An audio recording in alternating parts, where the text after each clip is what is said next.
കൃഷ്ണപുരം കാപ്പിൽക്കരയിലെ ബ്രഹ്മസ്വരൂപൻ നന്ദികേശന്റെ ശിരസ്സുറപ്പിക്കൽ ചടങ്ങ് നടത്തി. കാപ്പിൽക്കര കെട്ടുത്സവ സമിതിയാണ് നന്ദികേശനെ നിർമ്മിക്കുന്നത്.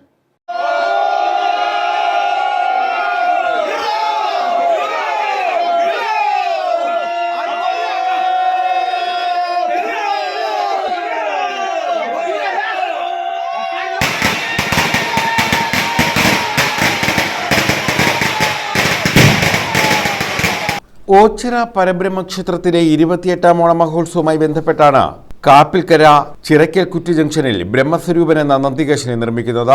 നന്ദികേശന്റെ ശിരസ്സുറപ്പിക്കൽ ചടങ്ങ് നടത്തി. കരക്കമ്മിറ്റി ഭാരവാഹികളുടെ നേതൃത്വത്തിലായിരുന്നു ചടങ്ങുകൾ നടത്തിയത്. തുടർന്ന് കഞ്ഞിസദ്യയും നടന്നു. 28ാം ഓണാഘോഷത്തിന്റെ ഭാഗമായി വിവിധ പരിപാടികളും കെട്ടുത്സവ സമിതിയുടെ നേതൃത്വത്തിൽ നടന്നു വരുന്നുണ്ട്. ഒക്ടോബർ 3 രാവിലെ 10 നന്ദികേശ എഴുന്നള്ളത്ത് ആരംഭിക്കും. News bureau, Kayamkulam.